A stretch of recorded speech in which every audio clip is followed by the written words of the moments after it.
Welcome to the Washington AI Network podcast. I'm Tammy Haddad, the founder of the Washington AI Network, where we bring together official Washington, D.C. insiders and AI experts who are challenging, debating, and just trying to figure out the rules of the road for artificial intelligence. This AI revolution has been led by industry, and governments are running to catch up. Today's guest is a Washington insider who's one of Washington's most respected experts on AI. Linda Moore is the CEO of TechNet, which is working with lawmakers and private industry on how to best educate and develop policy to use and grow the use of AI responsibly. Moore's career has evolved from a top advisor in the Senate and the Clinton administration to running TechNet. At 10 years here now, a national bipartisan network of technology CEOs and senior executives that promote the growth of the innovation economy. Thank you for that, Linda. As the White House, Capitol Hill, and state governments work to find the best path forward, Linda Moore is a key part of those conversations. Thanks for listening. Linda Moore, welcome to the Washington AI Network podcast. Thank you for having me, Tammy. I appreciate it. I'm so glad you're here. You've been working on all of this for such a long time. I want to begin by talking about TechNet's role on this path forward for AI. Yeah, TechNet was founded in 1997 in Silicon Valley. We have 93 member companies, and we work with them to develop the best practices on technology policy at the federal and the state level. We serve as a resource to federal and state policymakers when they're trying to understand new technologies and the business models around them and the best policies to put in place that will really work in the real world in tech companies. Well, I can't wait to ask you about the fight between the states and the feds. But let's start first on where legislation stands. You've been working on this a long time. You're watching all of these conversations take place. Here at the Washington AI Network, we're bringing together a lot of the members. We're talking to staff from the White House, all over. And there's just not a clear path. Do you see one? No, but I think that it's really heartening to see that U.S. policymakers are really taking their time to understand the technology before regulating it. They have really taken their time at the White House in working with the companies and securing voluntary commitments, while also then unveiling the executive order last fall. Yeah, what was your take on that? Wide-reaching, the most sweeping executive order in recent memory. Almost every agency was tasked with a lot of work and really tight deadlines. And so we're engaging with the agencies now as they send us requests for comment on the best practices and policies to put in place. And I find that they're being incredibly thoughtful, and it's very impressive how much they're undertaking and how quickly they're turning it around. Right, because it's moving much faster than people think. I mean, we always talk about congressional legislation, but on the executive side, it's moving forward. Is there anything you can tell us? Of course, here at the Washington AI Network, we're counting down to find out who those 400 CAIOs are in each department. First of all, President Biden and his team really deserve a lot of credit for stepping forward and understanding they needed to take the reins of putting in place AI regulations and securing commitments from the companies, while Congress took a longer time to come to a point when they can really pass legislation. There are a couple of pieces of legislation that might pass this year. We can come back to that in a minute. But in the meantime, the agencies in the White House are making terrific progress on a lot of areas. And I feel that also we've got all the international work going on, right? Well, tell us about that. Yeah, so we've got the EU AI Act that is set to be passed by the EU in April. There was just news today on just another hoop they jumped through to get to passage.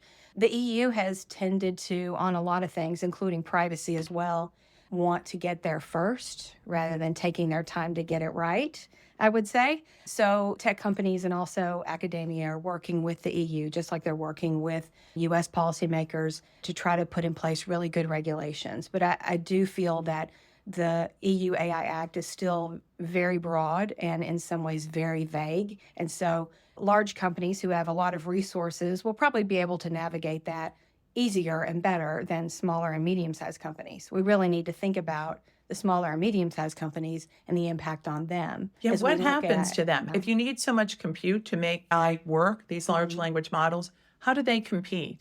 Well, large language models are just one part of AI, right? Right? One of the things that we found when we were doing the polling for AI for America, our initiative that is set up to demystify and familiarize people with AI, is that a lot of people feel that AI just burst upon the scene with ChatGPT. That's not the case. We've been using AI for decades.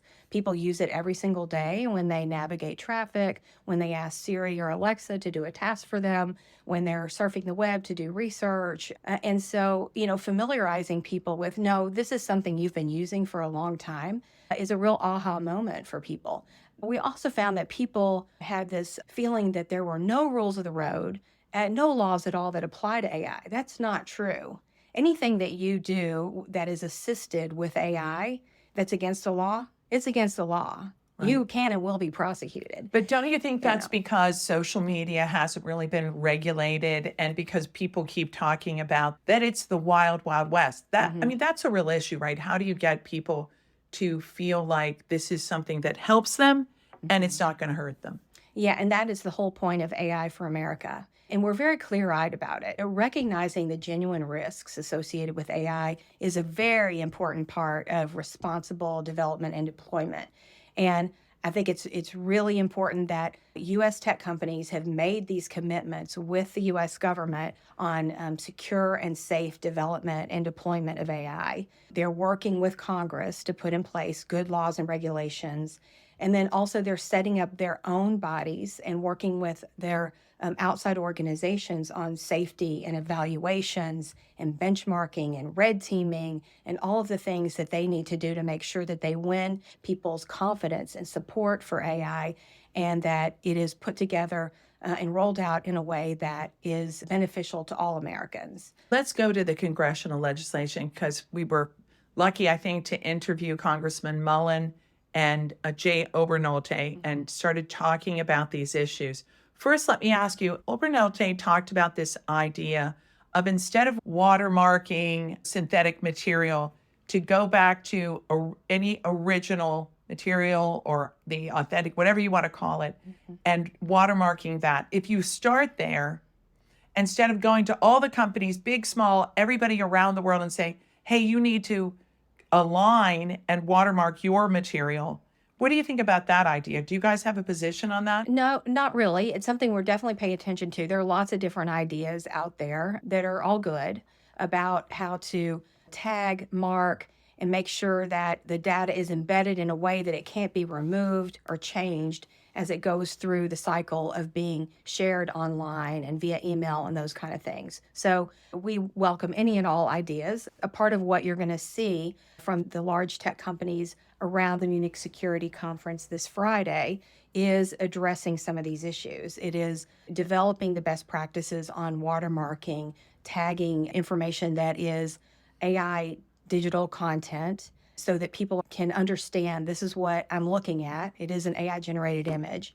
They're also focused on IDing and ferreting out, flagging and removing AI digital content that is disinformation and misinformation. Well, because these elections, half the world is voting this year. Yeah, so I think it's super important, and I'm really glad to see all the companies are coming together here only a month and a half into the new year because we have to get all this right. And the companies understand that, and they're working together to make sure that people can have confidence in democracy and the processes and their commitment to stamping out misinformation and disinformation. Yeah, it's funny because maybe it's just because we're in the news media side, political side, that there's so much worry because of what Elon Musk has done at X. It played such a critical role in news coverage as people cut the cord and find news online. There was the George Santos election campaign. And when he was running, a local newspaper actually had all this information about his fake resume and all those issues, but they weren't on Twitter and they didn't really have a good website.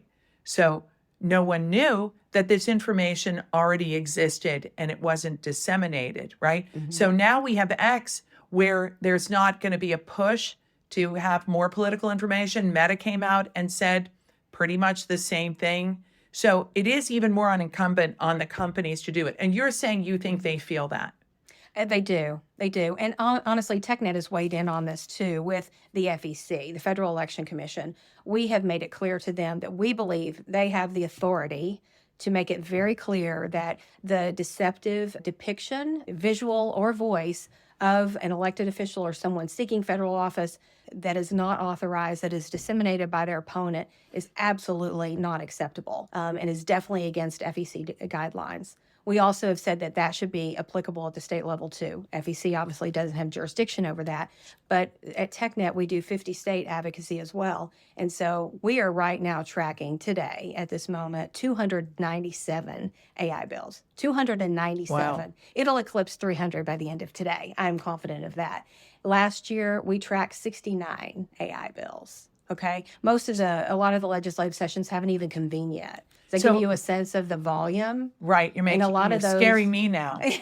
So while DC is moving slowly, the states are filling the void. Right. And a lot of the legislation that they're looking at are, the use of AI in government, task forces to study the impact and the risks of AI. Some of them, though, are dealing with deep fakes, visual, voice, especially in the election context, and the assigning of liability of that sort of thing. And our belief is that it should be on the creator of the content. And then a few bills have been introduced in just a few states that are further reaching, that are more in line with like the enormity of the task that NIST within the Department of Commerce is taking on.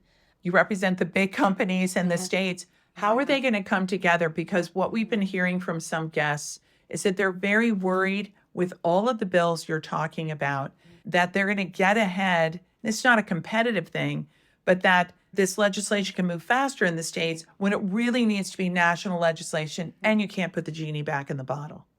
Yeah, and we're dealing with that not just on AI, but on privacy as well, which we'll get into. Well, let's turn to privacy. Where do things stand there? Yeah, so 15 states have passed comprehensive data privacy laws since 2018. 46 states have considered their own privacy laws.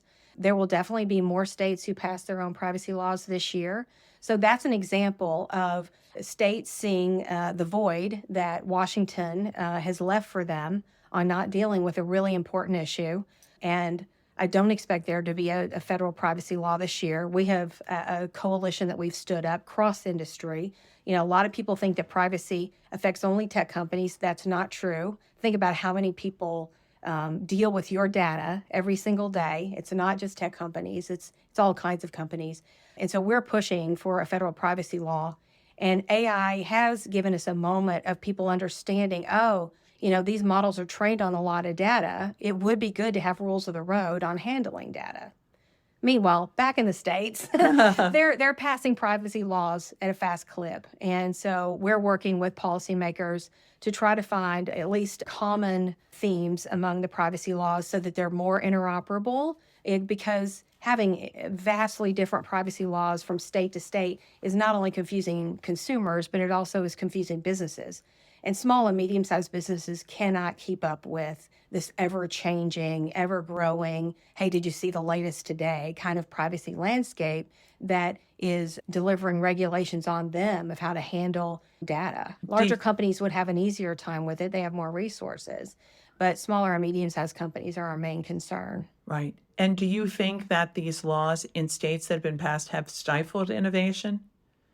I will say that yes, they have. Do we believe, though, that people should have the ability to access, correct, and delete their data and control their data? We do.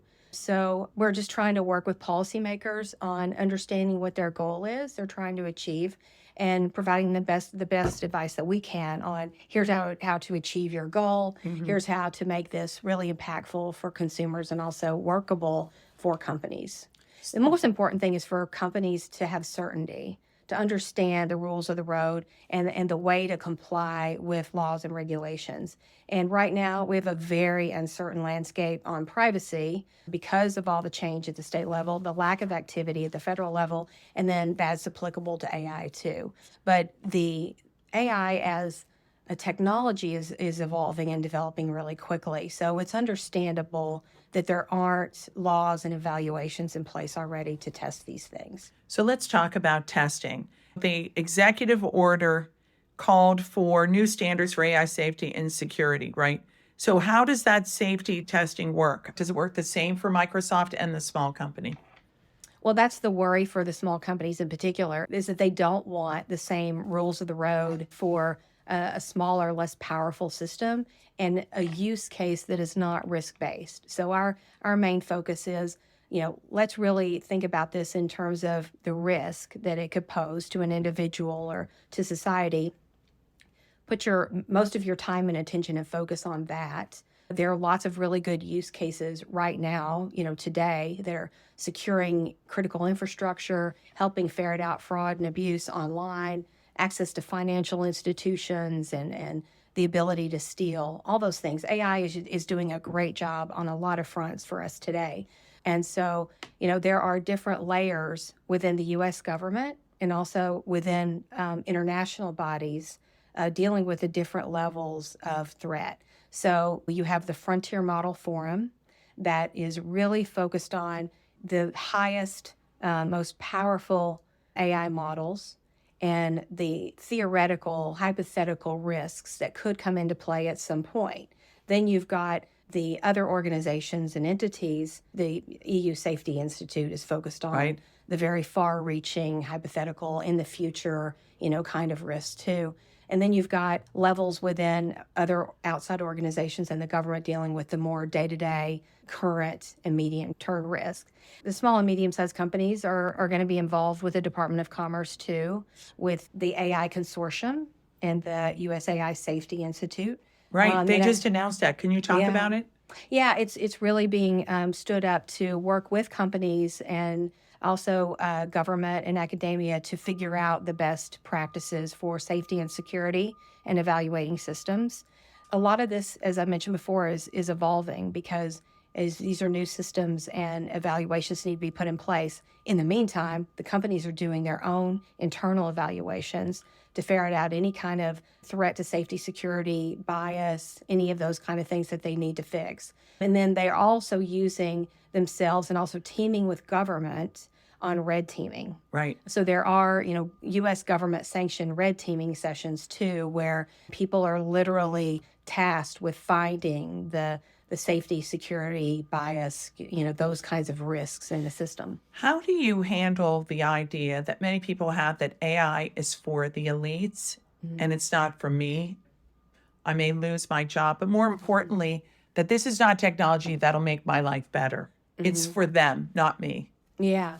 Again, we found some things related to that in the polling and focus groups we did.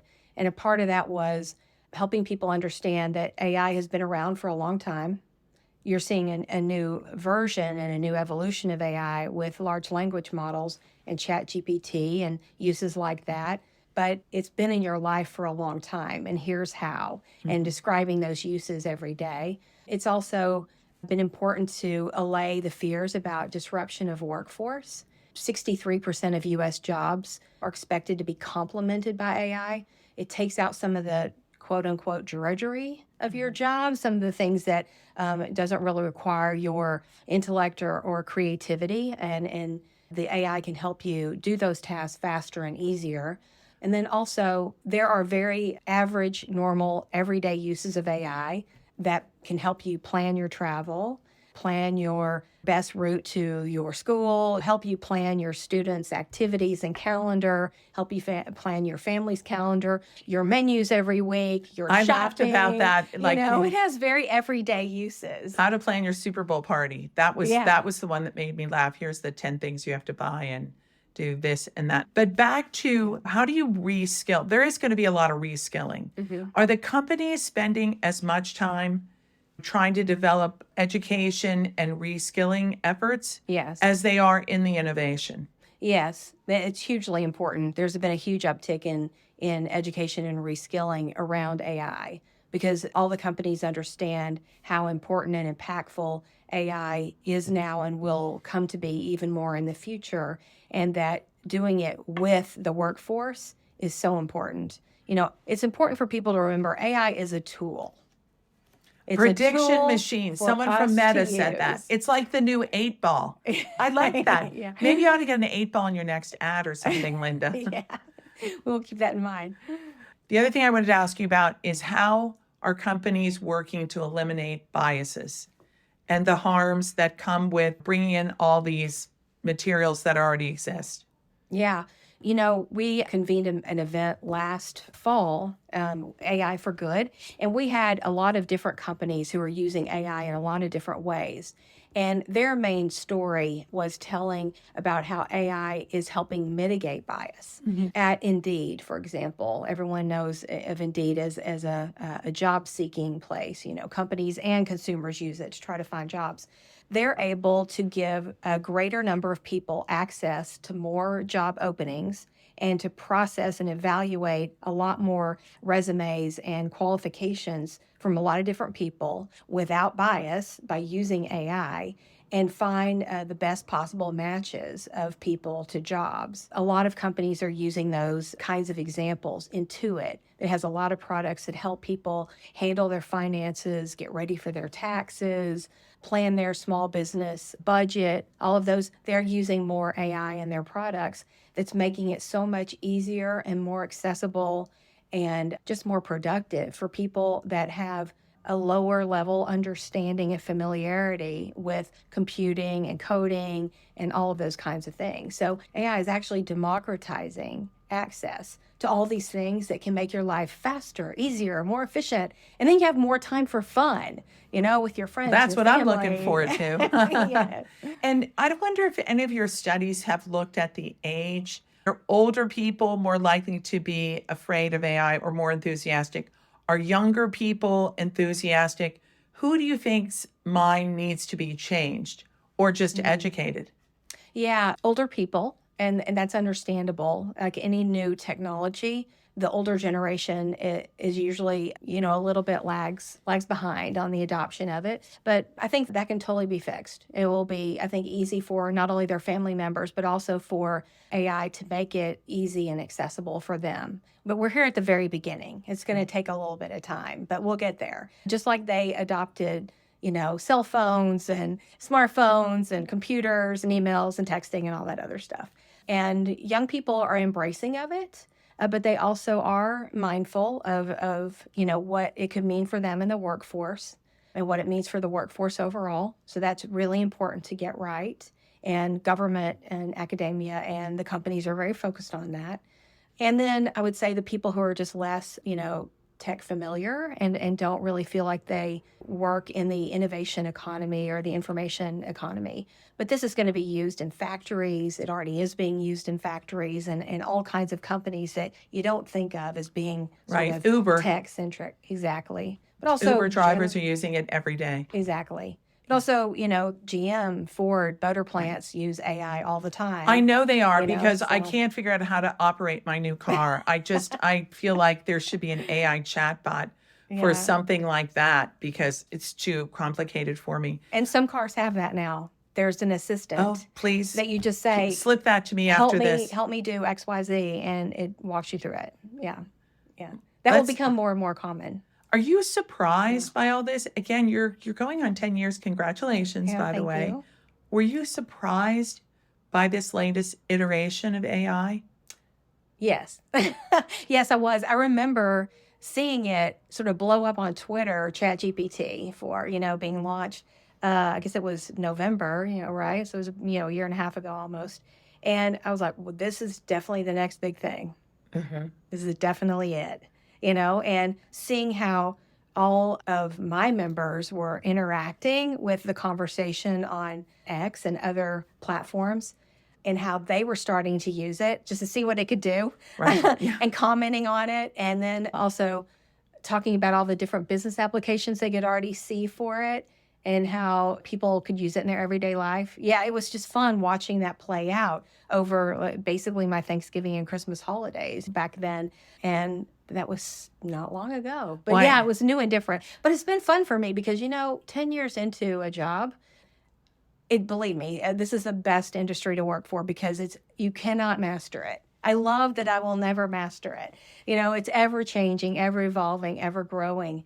And this is just the latest leap in several that I've seen since I've been at TechNet.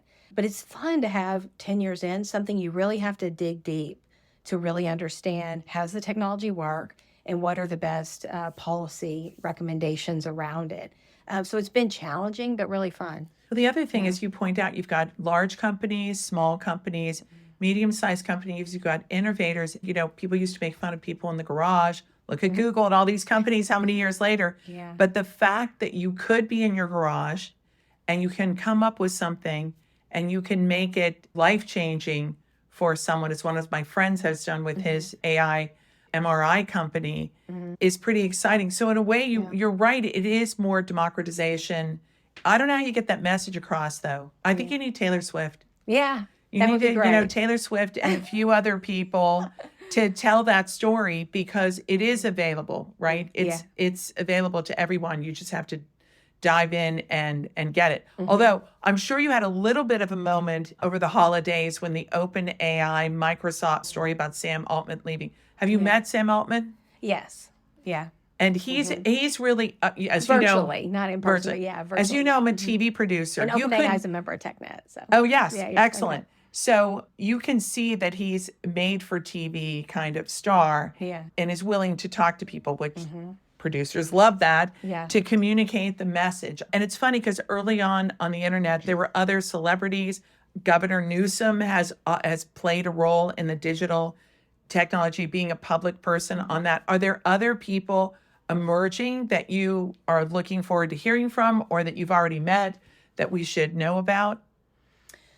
I think in terms of people who really are great at understanding and explaining AI to policymakers, but also the general public, Kent Walker of Google, very great spokesperson for the industry and for AI. So is Brad Smith of Microsoft. Those are just two I would point to. Yeah, they've been leaders for a while, and they should all be more public facing, though, more interviews. Yeah. They're doing a lot right now. So, we should probably try to get them out even more. But yeah, they're terrific. I would also say that, I think you've given me a really good idea about the next phase of AI for America. If anyone wants to learn more about AI, go to aiforamerica.com, and that's with the number 4. And then also on our social media handles. We're on LinkedIn, X, everywhere you would want to find us. A part of what's on the AI for America resources are the really amazing uses of AI in the scientific and medical realm. And it's probably in the medical realm that I'm the most excited about what AI can do. To come back to your point a minute ago, though, making it more accessible and more everyday user-friendly, versions of AI and how to use AI in your daily life is definitely something that we're starting to feature more on our social media handles and our website, but we'll get more into that. But one of the more inspiring and interesting stories I've seen of the use of AI is there's a Danish company called Be My Eyes.